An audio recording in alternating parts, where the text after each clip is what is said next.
Приветствую всех! Изначально планировал формат стрима, но последствия ковида внесли свои коррективы, долго говорить не получается, а посему просто запись. Вопросы собирались долго, но их критическая масса позволила создать видео. Итак, я не группировал по темам, только если были повторяющие, стоит имя первого приславшего вопрос. Поехали! Эмиль, уважаемый Юрий, у меня к вам будет несколько вопросов. Хотелось бы узнать, какая ваша самая первая написанная мелодия, когда и как она возникла, обстоятельства, если самая любимая и почему, и что особенно вас вдохновляет. Самая первая, скорее всего, это гимн любви. А это, кажется, был 84 год. Остальных подробностей не помню, а обстоятельства благодаря сестре и подруге матери. Одна захотела учиться музыке, а у другой был старинный кабинетный рояль. Рояль переехал к нам, и его звук оставил хороший отпечаток. По композициям это должно быть заметно. Любимые они все.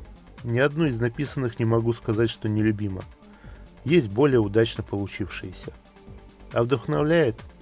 Толчок может быть абсолютно любым. Мелодия просто начинает звучать в голове, и моя задача просто записать ее на слух и подобрать звуки. Александр. Слушал твой мир номер 17 из альбома Волтс. Чувствуется глубокая меланхолия. Бывает. А что за иероглифы там? Что-то означает? Ну, композиция «Спящий ангел», я такое чувство называю добрая или светлая грусть. А меланхолия ассоциируется с чем-то более серым и скучным. Иероглиф, поскольку альбом был юбилейный, он означает цифру 10. Инкогнито. Что является самым сложным и наиболее трудоемким в написании музыки? Подружить звуки.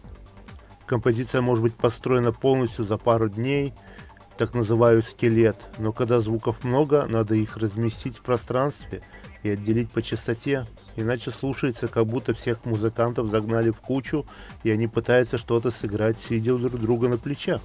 Получается каша. Плюс один и тот же инструмент на разных нотах будет звучать или тише, или громче, пропадая или выпирая из композиции. Вот на это прилизывание может уйти и месяц. Правда, учитывая, что работать со звуком не всегда удается часто и громко, тут еще один аспект вылезает. В зависимости от громкости человеческое ухо слышит частоты по-разному. Или работать на большой громкости, соседи такому рады не будут, или тренировать слух. Александр. Кстати, прислал много вопросов. Почему концепт-альбомы – редкость? И почему в России им уделяют ничтожно малое внимание? На ваш взгляд, почему такая ситуация? Ну, тут придется фантазировать. Хотя, скорее всего, ситуация банальная – финансы. Часто вижу, что альбом комплектуется по принципу «что написал, то и пойдет». Написал, например, 8 треков, расставил их так, чтобы особенно не бросалось, и вперед, писать следующий альбом. На Западе, или если артист может себе это позволить, а учитывая, что студийное время не дешевое удовольствие, материала собирается намного больше и уже легче создать концепцию. Еще вариант – время, как можно больше за короткий срок выпустить альбомов и попытаться заработать на их количестве. Также, Александр, почему в России особенно музыканты почти не уделяют внимания эффектам и звуку, за очень редким исключением? Если даже уделяют, то часто либо отказываются, вот это я не понял, либо неумело ими пользуются. Все то же самое, что в прошлом ответе: финансы, потому что хороший специалист в студии стоит дорого, а самому заморачиваться, на это надо потратить много времени. Типа напишу несколько треков, а вдруг кому-то из продюсеров они понравятся, и вот тогда мне в студию все поправят. Но если ты не родственник такого продюсера, то ситуация возможна только в сказке. Можно вспомнить дедушку Ленина «учиться, еще раз учиться», от себя добавлю и много работать над собой. Главное, сейчас информация доступна и есть куча толковых видеоуроков по сведению и работе со звуком. Но народу лень. Убивает, когда человек присылает свою первую работу, сделанную кое-как, и первый вопрос не как ее сделать лучше, а сколько я на ней заработаю. Еще раз, Александр.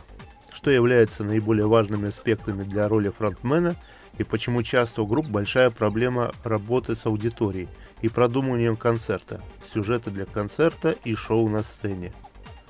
Но на спектре я не могу ничего сказать, потому что я одиночка. А дальше еще проще опыт и нахождение своего стиля. Если группа копирует репертуар других артистов, то стиль подобрать. Да и опять финансы. Когда группа начнет зарабатывать, тогда сможет нанимать дизайнеров и стилистов. И тогда появятся сюжеты. Или должен быть талант, тянущий за собой всю группу. И последний вопрос от Александра. Вот у меня главный вопрос, который я себе постоянно задаю. Зачем писать музыку? Это очень странно, но для чего-то мы ее пишем. Я вот пишу, сочиняю, но она никому не нужна. Ладно другим, она мне самому безразлична. Ведь это просто музыка, я могу написать красивое и интересное. Произведение лучше многих, но зачем я буду это делать? У меня странное чувство неприязни за свою музыку, и, конечно, боюсь, что кто-то захочет ее послушать. Ну, что прислали, то и читаю. И вот от таких вопросов хочется ругаться и матом. Встречный вопрос: а зачем человек дышит? Зачем солнце восходит? Если звезды зажигаются, значит это кому-то-нибудь нужно. В зоопарке обезьяны даже слоны рисуют, и их картины неплохо продают. Если есть потребность писать, то делай. И начинать надо сразу, а не говорить: вот, с большой получки куплю пианино или холст, гитару, и тогда начну. Нет, купить самую дешевую клавиатуру, даже для телефонов есть программы, и к ним эти клавиши можно подключить. Или простую тетрадку, можно в клеточку. Процесс должен приносить радость создателю. А понравится кому-то еще или нет, это проблема слушателя. А если нет радости, то значит, что вы свое еще дело не нашли. Лилия, как давно вы стали писать музыку? Как только появилась возможность ее извлекать. Про рояль я уже отвечал. Более быстрее процесс пошел, когда появился первый синтезатор Casio, правда детский, с возможностью записи с целых 6 дорожек сразу. А это было в 1997 году. Людмила. Интересное состояние, в котором пишется музыка. Может, какие-то моменты происходят в жизни, связанные с чувствами, эмоциями, настроением. Состояние. Есть такой фильм с певицей Бьорк в главной роли, танцующая в темноте. Вот там очень точно показано возникновение композиции. Спровоцировать может любой звук. Это может быть хруст ветки, скрип транспорта или работающий судовой двигатель. Просто мелодия начинает звучать в голове, и все. Вот когда она обрастает костями и станет тем скелетом, про который я уже рассказывал, то тогда сажусь за клавиши и переношу мелодию в память компьютера. В командировках выручает диктофон в телефоне, напеваю мелодию, а по возвращению уже тогда переношу. А ситуация, что надо сесть и что-то сочинить, никогда не было. Артур, здравствуйте, а как называется у вас жанр?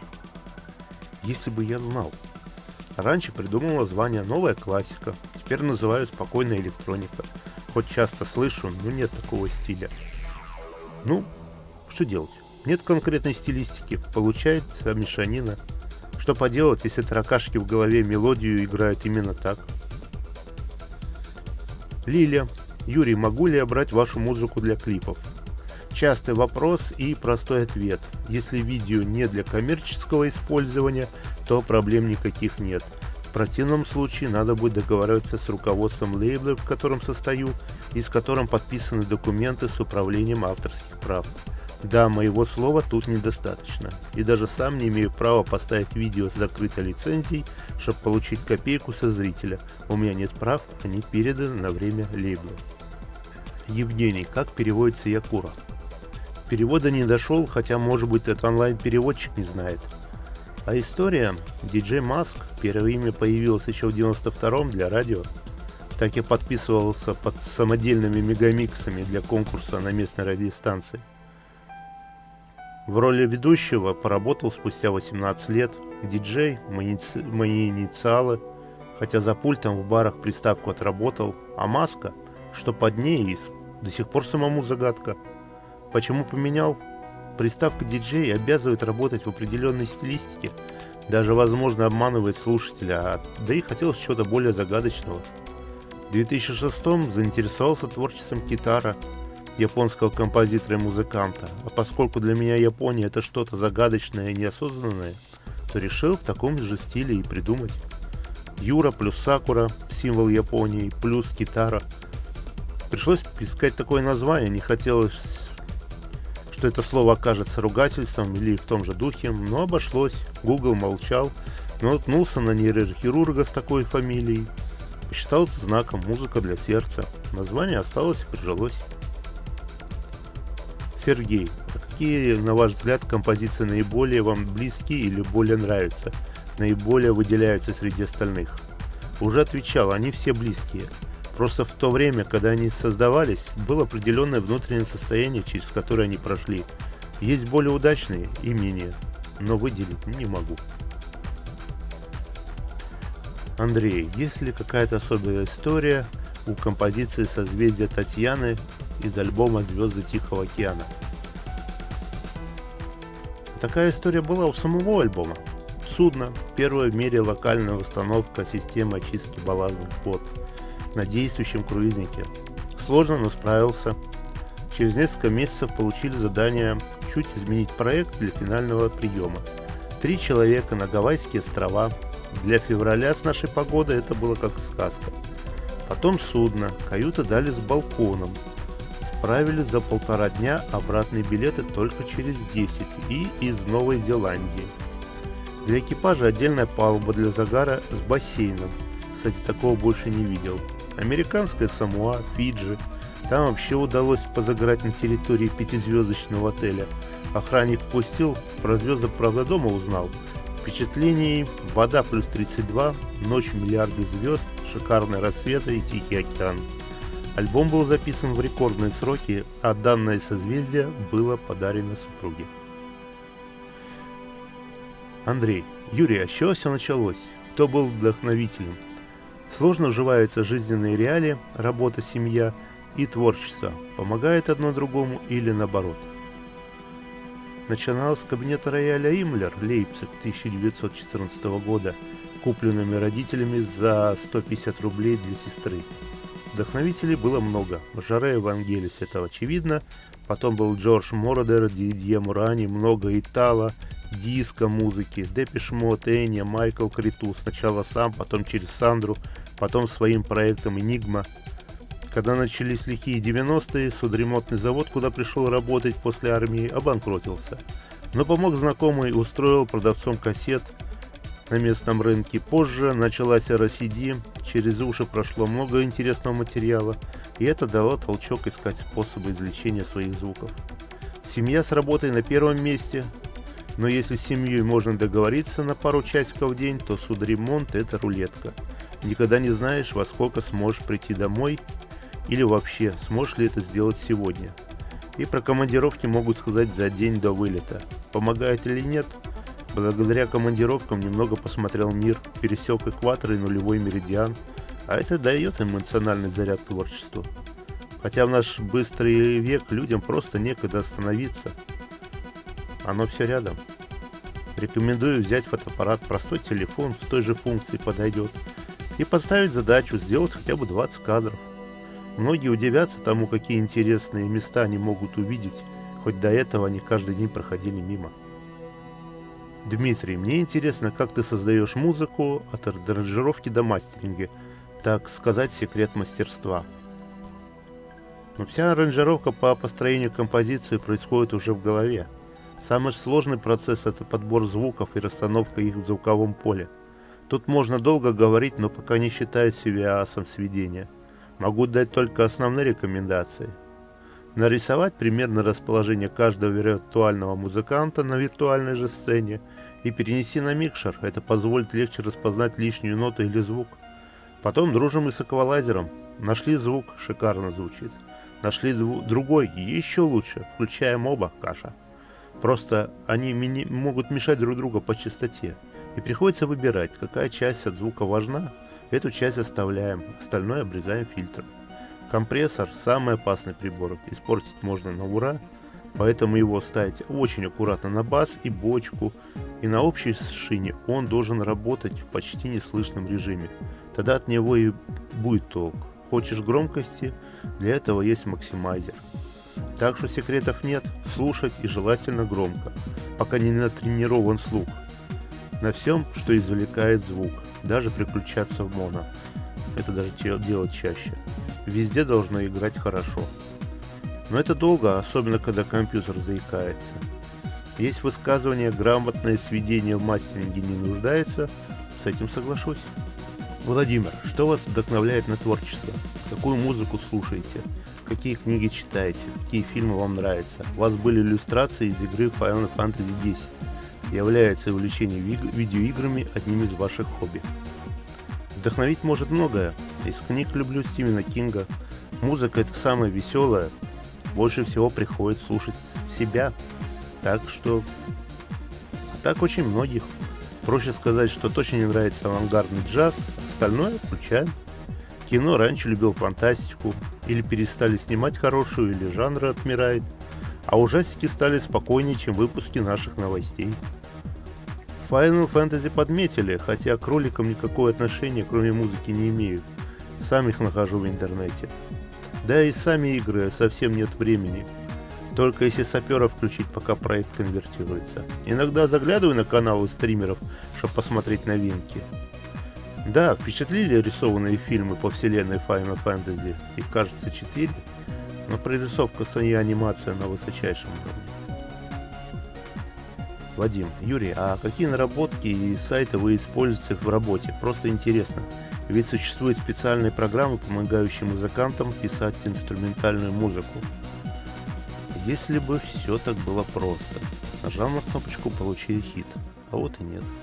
Сайты нужны новичкам, которые должны изучить основы построения композиции, работы со звуком. Google в помощь. Можно и самому, но наступать постоянно на грабли больно. Как говорится, глупо учатся на своих ошибках, а умных на чужих. Но зато свои ошибки лучше запоминаются.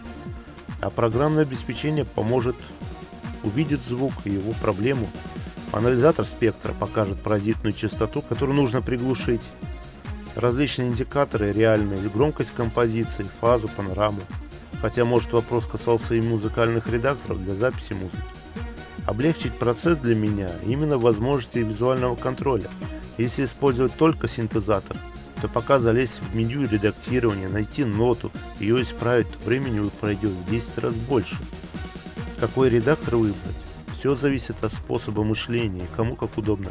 По звуку они не отличаются, только управлением. Чем мне понравился свой редактор Reason, именно в быстроте редактирования всех параметров звука и нот, а также блочное расположение. Можно так же, как при работе с живыми инструментами, подключить синтезаторы и блоки эффектов в нужной тебе последовательности. Да и стоимость виртуальных инструментов пока ниже железных. Но тогда все будет упираться в мощность процессора. А поскольку оптимизацией мало кто любит заниматься, с каждым годом программы становятся все прожорливой, а сами компьютеры потихоньку дороже. Поэтому суммарно стоимость компа с платными программами и плагинами сравняется по стоимости с железными инструментами. Хотя компьютер все равно будет необходим, как нотный редактор, хотя с этим справится и самый дешевый ноутбук. Виталий, хотели бы вы поработать со стихотворными текстами? К сожалению, я не слышу слова, когда звучит музыка. У меня был только один опыт, и тот ничем не закончился. Дали тексты, мое условие было, чтобы услышать голос певицы.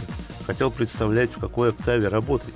Да и, может, замечали, человек поет, голос красивый, но песня не под его темп, и все испорчено. Так вот, получил кассету с ее голосом.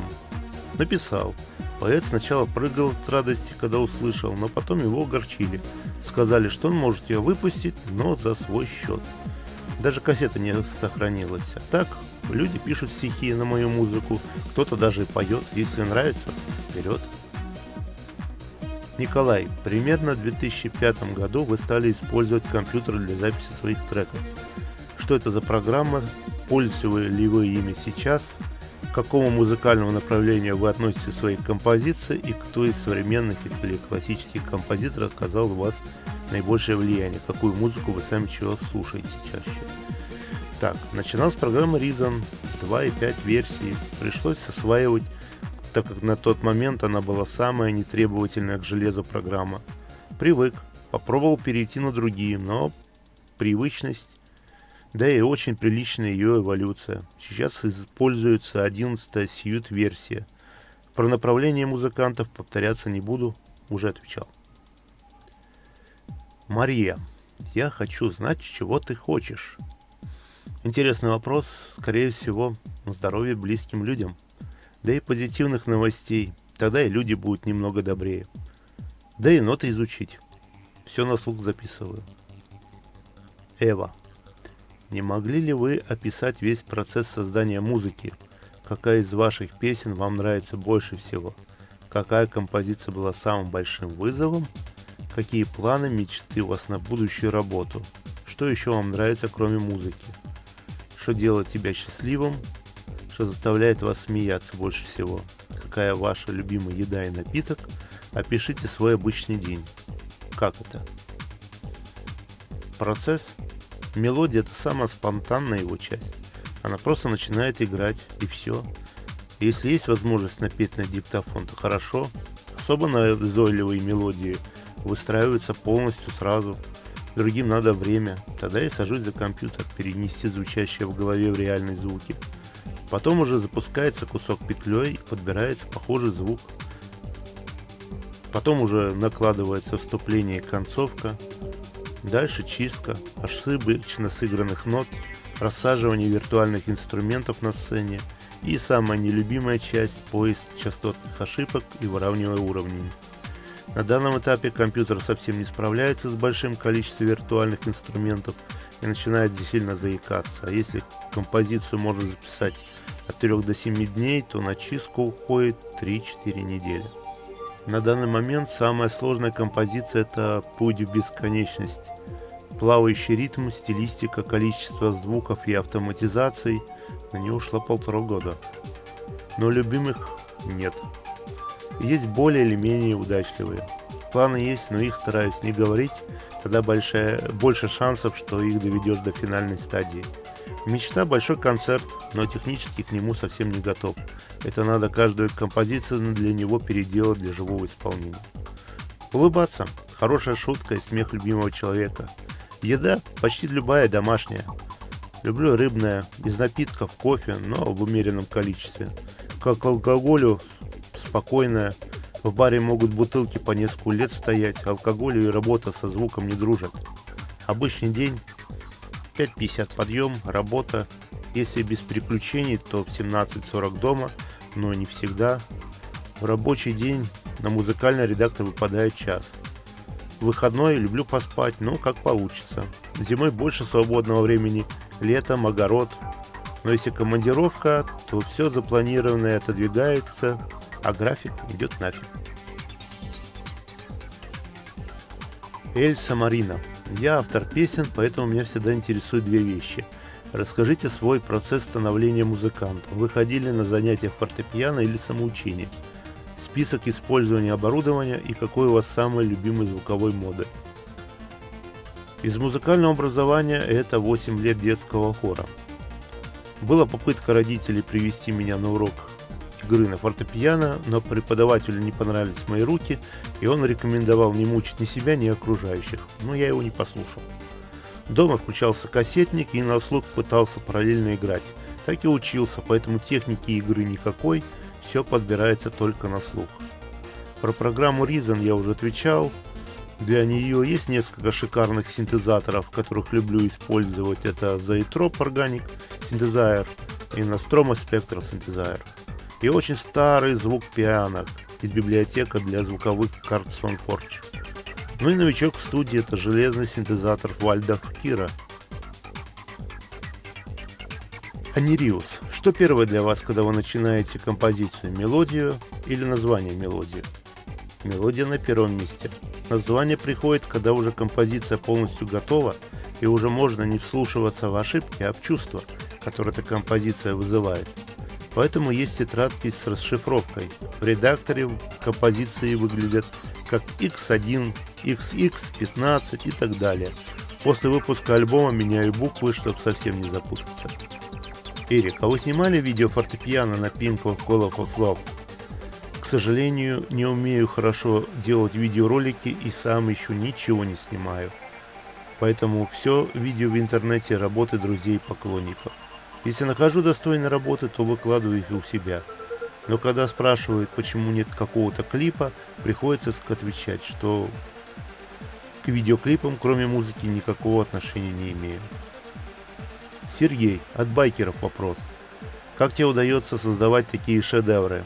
Это какое-то особенное состояние души, наверное. При всем при этом тебе нравятся и байки, и наши движения. Расскажи. Про шедевры отвечу словами одной героини советского фильма. И виноватая я, он сам пришел. Моя работа только стараться записывать звучащее в голове и доводить до слушаемого материала. И все. Хотя, может быть, просто слух натренирован. Ну а байки? Сам бы побоялся сесть. Как и нет прав. На автомобиль тоже. Люблю пешком ходить. Был в детстве велосипед, сейчас держать негде. Да и при местной погоде не покатаешься. Из личного транспорта только велотренажер. Байк — это свобода, ветер и почти музыка. Татьяна, а когда будут концерты и как купить CD с вашей музыкой? Концерты — больная тема. Музыка хоть и огромная часть меня, но пока это просто хобби, не приносящее доход. Но хоть на приобретение обновлений некоторых виртуальных синтезаторов начинает хватать. А на заплату электрика не разгонишься. Пока не смогу собрать мощный компьютер, ответ не могу дать. А по поводу дисков, только домашняя запись. Дело в том, что заводской диск требует не более 74 минут звучания, а мои альбомы 81-82 минуты и выше. Да и качество оригиналов желает быть лучше. Вопросов не так много набралось, и добавлю один от себя, а еще один, с которым тоже часто имею дело. Молодые авторы, присылающие свои композиции на оценку и с вопросом, а как попасть к вам на лейбл. Поскольку на нем являюсь ответственным по новичкам, отвечаю, попасть не так сложно, надо быть гением. Шучу. Главное все-таки качество, чувство стиля и, если есть ошибки, умение слышать, чтобы потом можно было их исправить, а не становиться в позу, да вы ничего не понимаете, на промо диджей меня хвалят. Если идет такой разговор, то лучше может там и остаться. Человек попросту не созрел расти. Да и розовые очки по поводу того, что издамся на лейбле и заработаю много денег, придется снять. Основной доход музыканта — это выступление. Или композиция должна стать хитом популярнее многих от именитых авторов. А чтобы сделать себе имя и узнаваемый стиль, на это могут уйти годы. Исполнителей музыкантов очень много, и если нет средств, чтобы проплачивать радио и телеэфиры, то наше дело делать качественный и немного необычный материал, или просто писать, выговаривать самому и успокаивать своих тараканов. Может появятся еще вопросы, присылайте их в ВК или на Facebook. Но пока остановимся. На сегодня все. Всем добра и мира. Удачи. Пока.